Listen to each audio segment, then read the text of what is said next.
ఈ యొక్క ఆసా అనే రాజు యూదా రాజు, ఆయన తండ్రి పేరు అబియా. అబియా చనిపోయిన తర్వాత ఆయన కుమారుడు రాజుగా ఉన్నాడు. ఆసా రాజు అయ్యాడు యూదా దేశానికి. అయితే ఈ యొక్క ఆసా చాలా గొప్ప వ్యక్తి, దేవునికి భయపడే వ్యక్తి. ఆసా జీవించిన దినాల్లో, ఆయన రాజ్యం చేసే దినాల్లో దేశం ఎంతో నెమ్మదిగా ఉంది.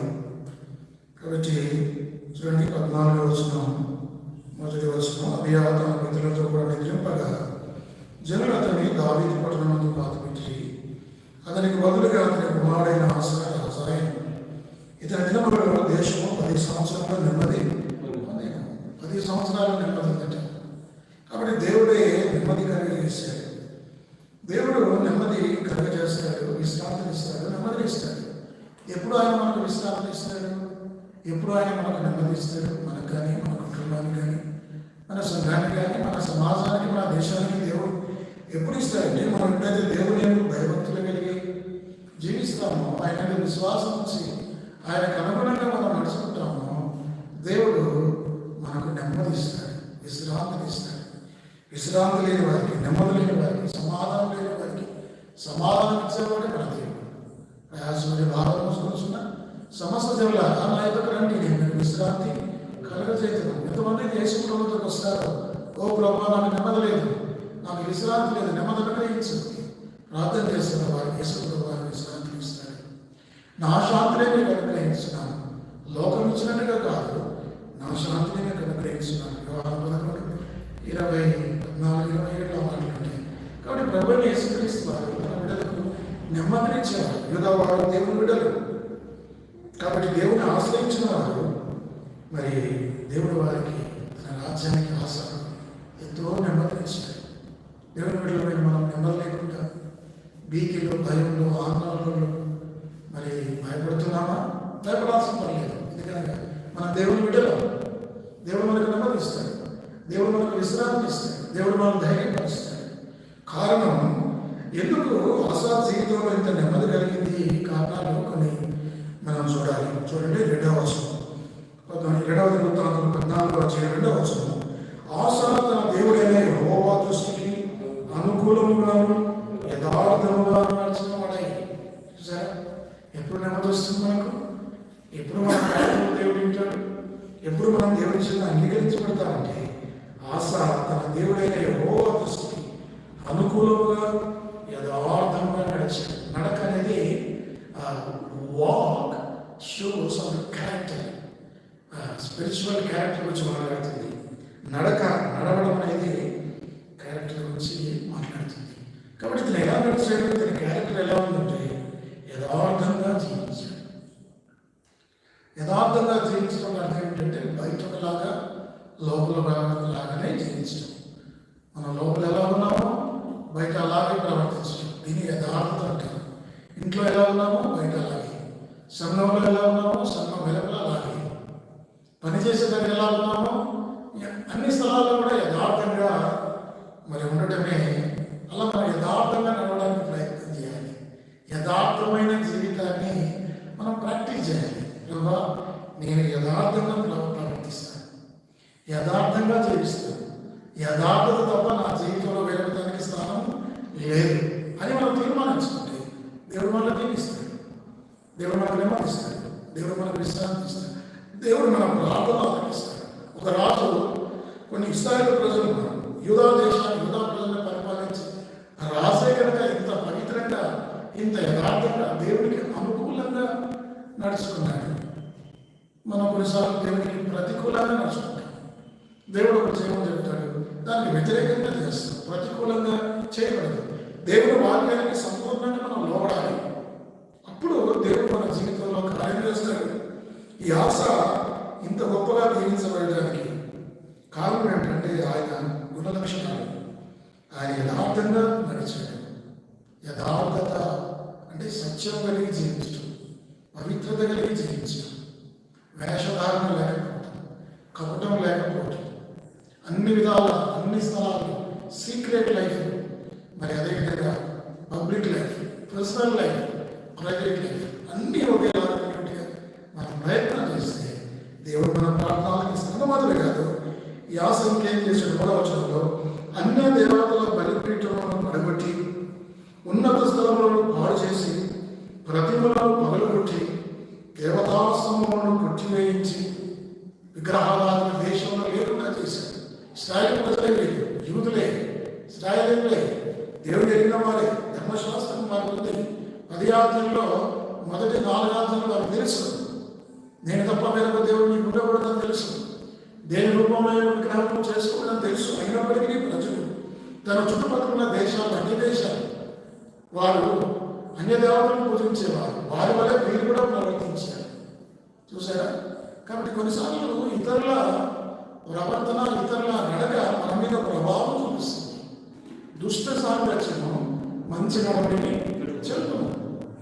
కాబట్టి మన చుట్టూ ఉన్న అపవిత్రత, మాలిన్యము, కల్మషము, ఆ అన్యుల మధ్యలో మనం ఉన్నాం. మనం క్రైస్తవం, దేవుని బిడ్డలు, వారి ప్రభావం మన మీద ఉంటుంది. అలాగే మీరు యూదులైనప్పటికీ, నిజ దేవుడు మీకు ఉన్నప్పటికీ, ధర్మశాస్త్రం మీకు తెలిసినప్పటికీ, అది ఆచరణ తెలిసినప్పటికీ కూడా ఆ దేశంలో అనేకమైన ప్రతిమలు, విగ్రహాలు వారు ఉన్నత స్థలాల మీద బంగారుపించడం చేశారట. ఎంత విచారం ఇది, ఎంత విచారం ఇది! క్రైస్తవులను మనం విగ్రహారాధన చేయవచ్చుగా? యెహెజ్కేలు గ్రంథం 14వ అధ్యాయం 3వ వచనం మనం రెగ్యులర్గా చూసే మాట. యెహెజ్కేలు గ్రంథం 14వ అధ్యాయం 3వ వచనం. నరపుత్రుడా, ఈ మనుషులు తమ హృదయంలో విగ్రహంలో నిలుపుకొని దోషం పుట్టించు అభ్యంతరములు తమ ఎదురుగా పెట్టుకొని ఉన్నారు. వీరు నా యొక్క ఏమైనా విచారణ చేయగలనా? కావున నీవు వారికి సంగతి తెలియజేసి లాభచము. ప్రభువైన యెహోవా సెలవిచ్చినదేమనగా, తమ విస్తారమైన విగ్రహమును బట్టి తమ మనస్సును విగ్రహమును నిలుపుకొని తమకు దోషము కలుగజేసుకొని తమ ఎదుట అభ్యంతరము పెట్టుకుని ప్రవక్తల యొద్దకు వచ్చి ఇశ్రాయేలీయులందరూ తమ విగ్రహములను నాకు అన్యులైన కనుక నేను వారి హృదయంలో లోబరుచున్నట్లు యెహోవాకు నేనే వారికి ప్రత్యుత్తరం ఇస్తున్నాను. చూసారా? ఇశ్రాయేలు ప్రజలంట తమ హృదయాల్లో విగ్రహాలు పెట్టుకున్నారు. అన్యులైన వారు ఇళ్ళలో విగ్రహాలు పెట్టుకుంటే, క్రైస్తవుల విగ్రహాలు ఎక్కడ పెట్టుకుంటున్నారు? హృదయాల్లో, మనసులో విగ్రహాలు నిలుపుకున్నారని దేవుని వాక్యంలో ఉంది. కాబట్టి ఈ యొక్క ఆశ ఏం చేసిందంటే విగ్రహాలు మొత్తం మనం పెట్టారు. మన విగ్రహం ఏంటి? దేవునికి మనకు మధ్యలో అడ్డు వచ్చింది అదే విగ్రహం. భార్య, భర్త, కుటుంబం, పిల్లలు, వేదాంత, చదువు, అందం, గర్వం, ఉద్యోగం, స్టేటస్, వ్యక్తులు, ఏది ప్రభు నుంచి మనకు దూరపరుస్తుంది? ఏది మన విగ్రహం? కొలస్సీయులకు రాసిన పత్రిక 3వ అధ్యాయం 5వ వచనం. కొలస్సీయులు 3:5. కావున భూమి మీద ఉన్న ఎవరును అనగా జాతులను, అపవిత్రతను, కామాతులను, దురాశను, విగ్రహారాధన, ధనాపేక్ష చంపివేయి. విగ్రహారాధన, ధనాపేక్ష. చూసారా? ధనం అనేది గుడిగా ఉంటుంది. అది కూడా ఒక విగ్రహమే. ధనం ఒక విగ్రహము, చదువు ఒక విగ్రహం, అందం ఒక విగ్రహం, స్టేటస్ ఒక విగ్రహం, బలం ఒక విగ్రహం, వ్యక్తులు ఒక విగ్రహం, జ్ఞానం ఒక విగ్రహం. ఏది మనకున్న విగ్రహాలు? వాటిని పడగొట్టాలి. అది ఏదైనా సరే పడగొట్టాలి, వాటిని పాతి పెట్టాలి. అది కన్నా 30 చూడండి. అది కన్నా 35 వచ్చింది. అది కన్నా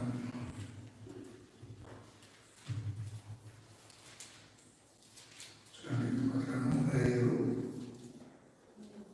2వ వచ్చింది. యాకోబు తన ఇంటి వారితోనూ తన ఎదురున్న వారందరితోనూ మీ యొద్దనున్న అన్య దేవతలను పారవేసి మిమ్మల్ని మీరు శుచిపరచుకుని మీ వస్తువులను మార్చుకోండి. మనం లేచి బేతేలులో వెళ్ళినాము. నా సమాజంలో నాకు తలపించి నేను వెళ్ళిన మార్గంలో నాకు తోడైన దేవునికి బలిపీఠం అక్కడ కట్టదని చెప్పాను. చూసాను? బలిపీఠం కట్టబోయే ముందు, నేను దేవుని దగ్గరకు వెళ్ళకముందు, దేవుడికి నా బలి అర్పించక ముందు, నా సమర్పణ, నా ఆరాధన దేవుడికి చేయించకముందు నేను ఏం చేయాలి? నన్ను నేను శుచిపరచుకోవాలి. నాలో ఉన్న విగ్రహాలను ఆ రాయలు తన తల్లి విగ్రహాలు తెచ్చుకుంది. కాబట్టి ఆ విగ్రహాలు మొత్తం తీసుకోవడం కాదు, ఆ యొక్క సింధూర వృక్ష 4వ చదువుతాను. వారు తన దగ్గర ఉన్న అన్య దేవతలన్నింటినీ తన చూడకున్న పోగులను యాకోబుకు అప్పగింపగా, యాకోబు శకెము దగ్గర ఉన్న మస్తకి వృక్షం కింద వాటిని దాచిపెట్టారు. అది అది సరైన మాట కాదు. దాని అర్థం అసలు ఇంగ్లీష్ ఏంటంటే హీ బరీడ్ వాటిని ఆ విగ్రహాలను ఆయన పాత పెట్టాడు. ఇప్పుడు మనం వెంబడి చనిపోయిన వ్యక్తిని బాధ పెడతాం, బాధ పెట్టిన వ్యక్తిని వాళ్ళు ఎక్కడ బయటకు తీస్తామా? తీయం. అలాగే మనం ఉన్న విగ్రహాల ఇంట్లో వాటిని మనం బాధ పెట్టాలి. కొలసి 3 ఇంకా వాటిని మనం చంపివేయాలి. పుట్టుండే వాట్ ఈజ్ యువర్ ఐడల్? కాబట్టి మన ఐడల్ ఏంటి, మన విగ్రహం ఏంటి? కాబట్టి ఈ ఆశ, దేవుడు ఆశా ప్రార్థన ఎప్పుడు విన్నాడు? కారణం ఏంటంటే ఆ విగ్రహాన్ని పడగొట్టాడు. 2వ దినవృత్తాంతం 14వ అధ్యాయం. మరి అన్య దేవుడు కూడా వస్తుంది. అన్య దేవతల బలిపీఠములను పడగొట్టి ఉన్నత స్థలములను పాడు చేసి ప్రతిమలను పగలగొట్టి దేవతా స్తంభములను కుర్చీ వేయించి చూసారు. 4వ వచనంలో ఉంది, వారి పితరుల దేవుడానికి యెహోవాను ఆశ్రయించుటకును ధర్మశాస్త్రమును బట్టి విధిని బట్టి క్రియలు జరిగించుటకును యూదావారికి ఆజ్ఞాపించి ధర్మశాస్త్రాన్ని అవలంబించడం మొదలుపెట్టారు. యూదావారికి ధర్మశాస్త్ర గ్రంథం మూయబడి ఏ వ్యక్తులు కూడా యూదా దేశంలో ధర్మశాస్త్రాన్ని మర్చిపోయారు. దేవుని నిజ దేవుడని యెహోవాను ఆశ్రయించడం మర్చిపోయారు. వారిని నిర్మించారు. యెహోవాను ఆశ్రయించండి, ధర్మశాస్త్రం చదవండి, ధర్మశాస్త్ర కట్టలను అనుసరించినారని చెప్పి చెప్పిన వ్యక్తి ఆశారాజు. ఇలాంటి వ్యక్తి ప్రార్థన చేస్తే కూడా వినకుండా ఉంటాడా? కాబట్టి మనం కూడా ఆశావలే, ఆశ వంటి గుణలక్షణాలు కలిగి ఉంటాయి. ధర్మశాస్త్రం అంటే నా దృష్టిలో దేవుని వాక్యం, దేవుని వాక్యం చదవాలి, దేవుని వాక్యాన్ని ప్రకారం మనం ప్రవర్తించాలి. దేవుని వాక్యం మన మనసులో ఉండాలి, మన హృదయంలో ఉండాలి, మెదడులో ఉండాలి. మెదడులో ఉంటే సరిపోదు, మన హృదయంలో ఉండాలి. అంటే జ్ఞాపకంలోనే కాదు, మన హృదయంలో ఉండాలి. ఎప్పుడైతే మన హృదయంలో దేవుని వాక్యం ఉంటుందో, చూడండి ఆ మాటలు, మన హృదయాల్లో దేవుని వాక్యం పెట్టుకోవాలి. కొలసీలకు రాసిన పత్రిక, మన వాక్యాన్ని ఎక్కడ పెట్టుకోవాలంటే కొలసీలకు రాసిన పత్రిక 3వ అధ్యాయం 16వ వచనం. సంగీతములతోనూ కీర్తనలతోనూ పద్యములతోనూ బోధించుచు బుద్ధి చెప్పుచు ఉపసహితముగా గానం చేయించు సమస్తమైన జ్ఞానంతో క్రీస్తు వాక్యం మీలో సమృద్ధిగా, క్రీస్తు వాక్యం మీలో అంటే మీ హృదయంలో సమృద్ధిగా నివసించాలి. సమృద్ధి అయిన వాక్యం. ఎలాంటి వాక్యం మన హృదయంలో ఉండాలంటే ప్రతి వచనం, ప్రతి పేజీలో ఎక్కడ ఏ భాగం ఉంది. కొత్త నిబంధనలో ఏం చిక్కాలి, ఏ పేజీలో ఎక్కడ ఉంది. యోహాను 2000 ఉంది, 3000 ఉంది, 4000 ఉంది, 5000 ఉంది, 10,000 ఉంది, 11, 20,000 ఉంది. ఇట్లా ఎవరు వెళ్ళాలో మనము ప్రతి అధ్యాయంలో కూడా ఆ మెయిన్ లైన్స్ మనం నేర్చుకోవాలి. కంఠోపాఠంగా అంటే వాక్యం వల్ల మనం కంఠోపాఠం చేయకపోయినా ముఖ్యమైన హెడ్లైన్స్ మనం గుర్తుపెట్టుకోవాలి. అది మన మెదడులోనే కాదు, మన హృదయంలో కూడా ఉంటుంది. ఏం జరుగుతుంది దేవుడి వాక్యం మన హృదయంలో ఉంటే ఏం జరుగుతుంది? 119వ కీర్తన మీకు తెలిసిన మాట చూడండి. 119వ 11వ వచనం, 9వ వచనం చదవకముందు ఆ తర్వాత 11వ వచనం. 9 ఎవరు దేని చేత తమ నడతను శుద్ధిపరుచుకున్నారు? నీ వాక్యమును బట్టి చూసే 11 నీ ఎదుట నేను పాపం చేయకుండా నా హృదయంలో నీ వాక్యం ఉంచుకొని ఉన్నాను. ఎక్కడ మన వాక్యం మన హృదయంలో ఉంటుందా? కేవలం మెమరీలో ఉంటుందా? మెమరీ ఉంటే ఏం లాభం లేదు. మెమరీ అవసరమైన జ్ఞాపక శక్తి ఉంటే మంచిదే, ఓ వచనాలన్నీ కంటపడడం చేయడం మంచిదే. కానీ మన హృదయంలో వాక్యం ఉండాలి. ఏదైనా హృదయంలో వాక్యం ఉంటుందో, ఎందుకు హృదయంలో వాక్యం ఉండాలి? ఎందుకు హృదయంలో వాక్యం ఉండాలి ఇక్కడ రాశాడు, మనం పాపం చేయకుండా నీ ఎదుట నేను పాపం చేయకున్నట్లు నా హృదయంలో నీ వాక్యం చూసుకుని నా దేవుడిగా దేవుడి వాక్యం మన హృదయాల్లో నివసింపనియాలి, సమృద్ధిగా నివసింపనియాలి. ఎందుకు హృదయంలో ఉండాలంటే ఈ హృదయంలో వచ్చే పాపం వస్తుంది. హృదయంలో మానవాన్ని ఏంటంటే హృదయంలో నుండి మీకు తెలుసు కదా, మాకు 7:21 హృదయంలో ఏమొస్తుందో చూద్దాం. మాకు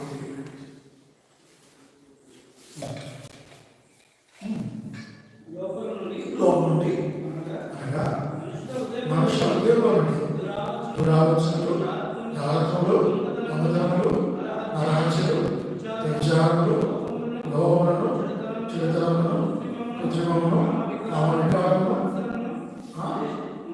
మత్సరము, దేవదూషణలు, అహంభావము, అవివేకము, ఇన్ని ఉన్నాయి. హృదయంలో ఇన్ని ఉంటాయి. ఒకవేళ హృదయంలో ఉన్నాయి కదా, ఒకవేళ హృదయంలో దేవుడు వాక్యం ఉంటే బయటికి వెళ్తాయి. ఉంటే చెప్పిన పాపాలన్నా ఉండాలి దేవుడు. హృదయంలో ఆ పాపాలు ఉంటే దేవుడు వాక్యం ఉండదు. ఒకవేళ దేవుడు వాక్యం హృదయంలో ఉంటే అది ఉండవు. కాబట్టి మన హృదయంలో మాకు ఏదో ఏ పాపాలైతే హృదయంలో ఉన్నాయో అవి తొలగిపోవాలంటే దేవుని వాక్యం మన హృదయంలో ఉండాలి. అర్థమైందండి? కాబట్టి ఈ ఆశ ఏం చేశారంటే మరి దేవుని వాక్యాన్ని, ధర్మశాస్త్రాన్ని ప్రజలకు నేర్పించడం మొదలుపెట్టారు.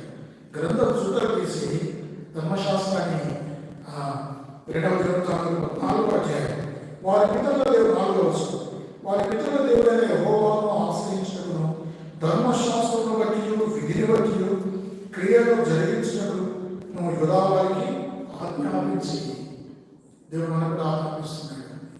ఆయన వాక్యాన్ని మన హృదయంలో ఉండాలి. ఆయన వాక్యం ఎక్కడ ఉందంటే మన హృదయంలో మనకు గుర్తొస్తుంది. యోహాను సువార్త 8వ అధ్యాయం, ఆయన వాక్యం యోహాను సువార్త 8వ అధ్యాయం 31వ వచనం. కాబట్టి యేసు తను నమ్మిన యూదులతో మీరు నా వాక్యమును నిలిచిన వారైతే నిజముగా నాకు శిష్యులై ఆయన వాక్యమును నిలిచి ఉండటం అంటే ఆయన వాక్యం ప్రకారం ప్రవర్తించడం. నీ వాక్యం ఎట్లుండాలో నేను నడుస్తాను. వాక్యానికి భిన్నంగా నేను చేయను. వాక్యం చేయొద్దని చెప్తే చేయను.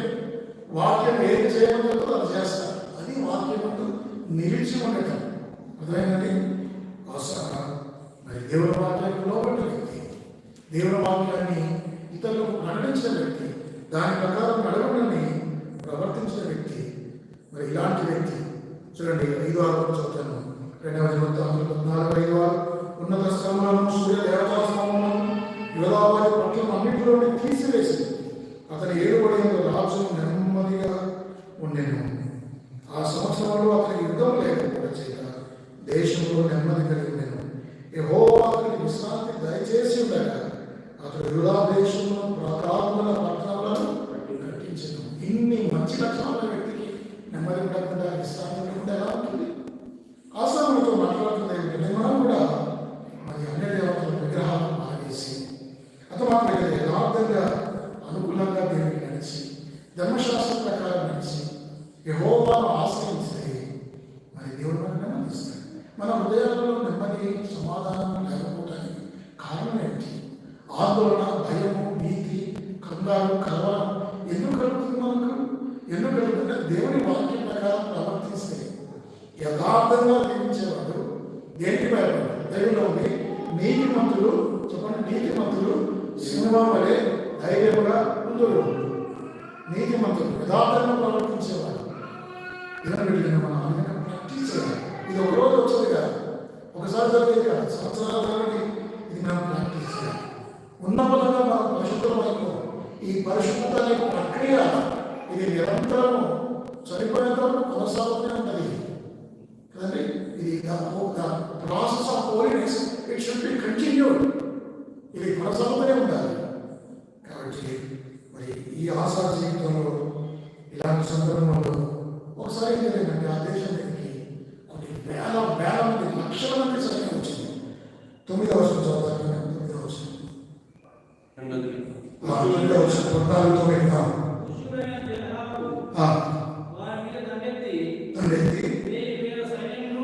వేల సైన్యమును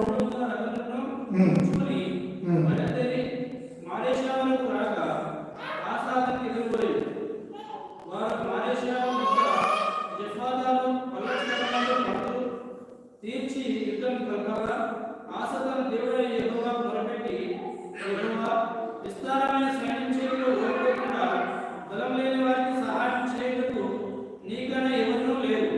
మా దేవా యెహోవా మాకు సహాయం చేయుము. నిన్నే నమ్ముకుని ఉన్నాము. నీ నామం బట్టి ఈ సైన్యమును ఎదుర్చుటకు బయలుదేరుచున్నాము. కాబట్టి ఇక్కడ ఇప్పుడు మనం ప్రార్థన పరమైన విషయాలు మనం నేర్చుకోవాలి. ఎటువంటి ప్రార్థన ఈ కూషీలు అంటే ఆఫ్రికాలో వచ్చి ఈ యొక్క ఇస్రాయల్ మీద యూరోపాల మీద వాళ్ళు యుద్ధం చేయడానికి వాళ్ళ సైన్యం ఏమో వేల మంది, లక్షల్లో వేల మంది సైన్యం అనేది తెచ్చారు. వీళ్ళకి సైన్యం కొద్దిగా ఉంది. ఇలాంటి పరిస్థితుల్లో ఏం చేయాలి? ఇప్పుడు అవసరం ప్రార్థన చేయడం మొదలుపెట్టాడు. ఓ దేవా, మరి ఎటువంటి గుణలక్షణాలు ప్రార్థన వచ్చి మనం చేద్దాం. మొట్టమొదటి ఆయన చేసిన ప్రార్థన ఏంటంటే ఆసా దేవుడైన యెహోవాకు మొదలుపెట్టి దేవుడికి మొదలుపెట్టాడు.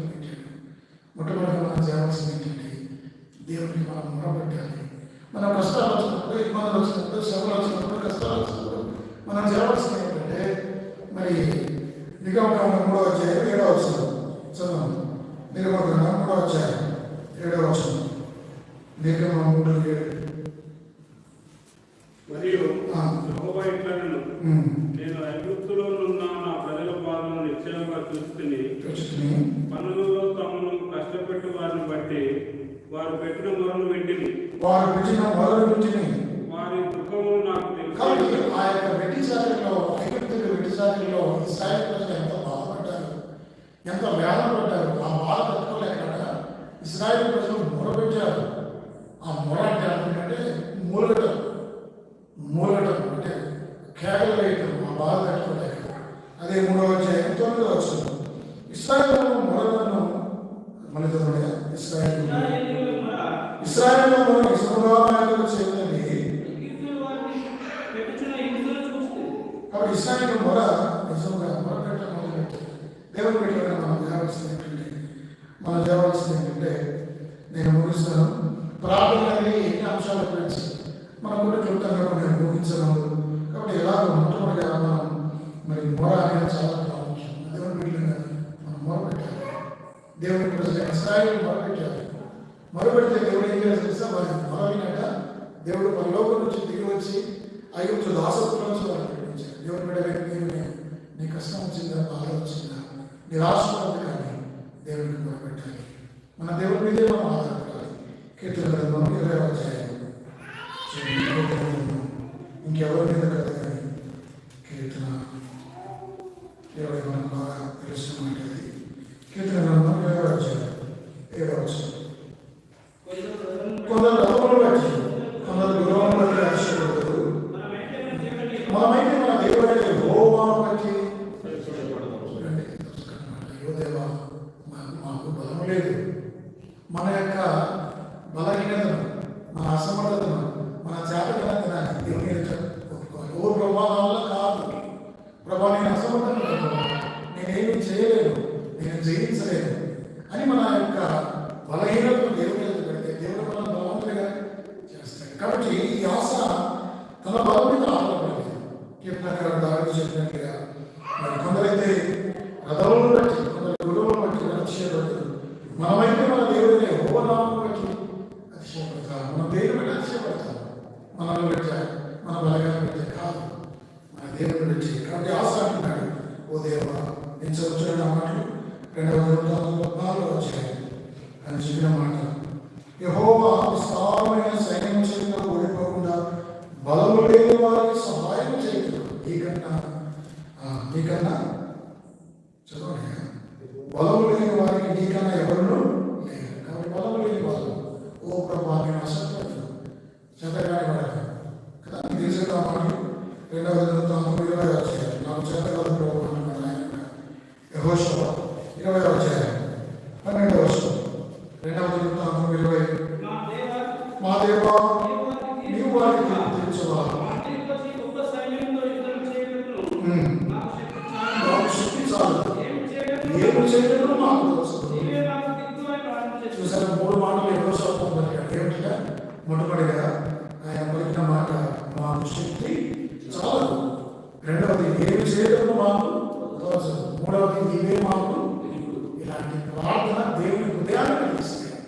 కాబట్టి ఈ ఆశా ప్రార్థన, చక్కని ప్రార్థన దేవుని హృదయాన్ని కలిగింది.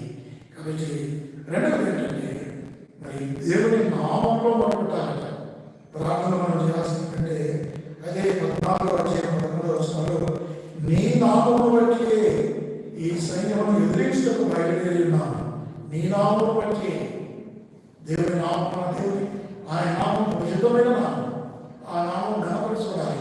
ఆ నామంలో కార్యం ప్రతినిధి యోహాను సువార్త 14వ అధ్యాయం మనకు బాగా తెలిసిన బట్టి యోహాను సువార్త 14వ అధ్యాయం 14వ వచనం 14 నా నామమున మీరు నన్ను ఏమడిగినాను నేను చేస్తున్నాను. మీరు చూసారా 13 కూడా మీరు నా నామమున దేనిని అడుగుతారో కాబట్టి ఆయన నామంలో మనం అడిగితే చాలు. నజరేయుడు యేసుక్రీస్తు నామం చెప్పి ఎన్ని మండలాలను మాట్లాడతాయి. నజరేయుడు యేసుక్రీస్తు నామమే ఆ కుటుంబాన్ని బాగుపరిచాడు. దేవుని బిడ్డలంగా ఆయన నామంలో మనం పెట్టాలి. అంత మాత్రమే కాదు, మరి మన బలం లేదని దేవుడిని మనం చెప్పుకోవాలి. అంత మాత్రమే కాదు, మా దేవా యెహోవా 11వ వచనం చదివే మా దేవా యెహోవా మాకు సహాయం చేయండి.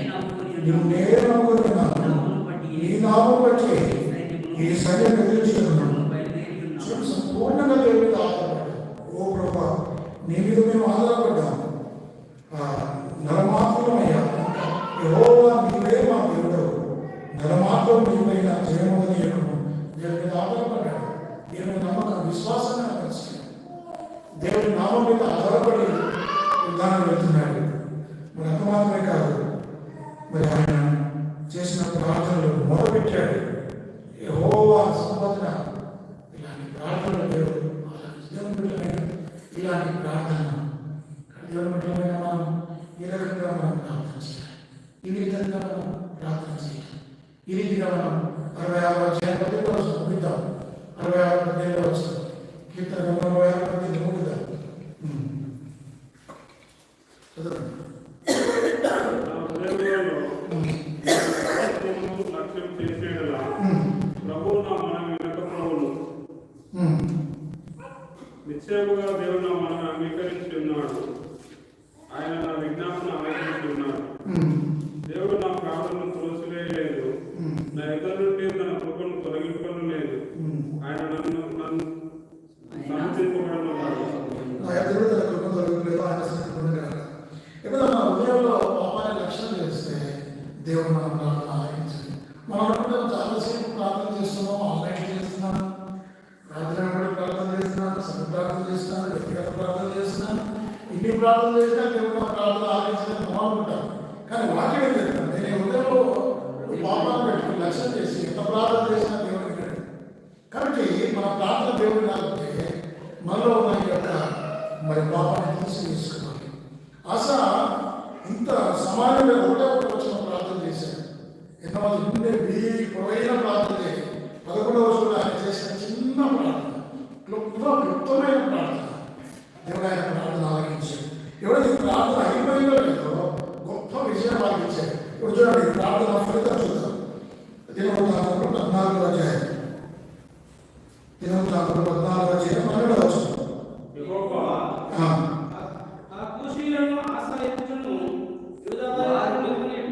వారు వచ్చట తమ దేవతలను విడిచిపెట్టిపోగా వాటిని అగ్ని చేత కాల్చివేయవలనని దావీదు సెలవిచ్చింది. 2వ వృత్తాంతం 14:12 అంటే ఆ పశువులను ఆశాయులను యుధావతులను నిలవలేక వారిని వదిలంగా వారు పారిపోయి దేవుడే వారిని పుట్టాడు. చూసా, వారందరూ కొన్ని లక్షల సైన్యం, వీళ్ళ సైన్యం కొద్దిది, వాళ్ళ సైన్యం కొద్దిది, కానీ దేవుడు వారిని పుట్టాడు. గొప్ప విషయం ఆశాపరిచాడు. ఇది కారణం ఏంటంటే ఆశ చేసిన ప్రార్థన. కానీ ప్రార్థన ఫలితం మనం ప్రార్థన చేస్తే, మనం యథార్థంగా జీవించి మనం ప్రార్థన చేస్తే దేవుడు తప్పనిసరిగా ఫలితాడు. ఆశకి ఇచ్చాడు, యోసేపుకి ఇచ్చాడు, బైబిల్లో ఎంతో మంది అపోస్తలులకు ఇచ్చాడు, మరి యాకోబుకి ఇచ్చాడు. ఏ మనకే నిలబడదు. అయితే మనం యథార్థంగా మరి విగ్రహాలు తీసివేసి ప్రార్థన చేసి యథార్థంగా తగ్గించుకుని మాత్రం సహాయం చేయాలి. ఈ కష్టాల నుంచి బయటపడలేకపోతున్నాను, ఈ పరిస్థితి నుంచి నేను రావలేకపోతున్నాను, ఈ శోధనను జయించలేకపోతున్నాను. ఓ ప్రభు బలహీనమైన నువ్వు నాకు బలపరచు, నాకు సహాయం చేయి, నాకు శక్తిని అనుగ్రహించు అని మనం తగ్గించుకుని ప్రార్థన చేస్తే దేవుడు తప్పనిసరిగా ఆయన నామంలో మనం ప్రార్థన చేస్తే ఆయన నామం కనపరచబడుతుంది. నీ నామం పరిశుద్ధపరచబడిన చేస్తే గొప్ప విషయం. వెంటనే ఆ ప్రార్థన అయిపోయిందో లేదు, కొన్ని లక్షల మంది వారు పారిపోయారు.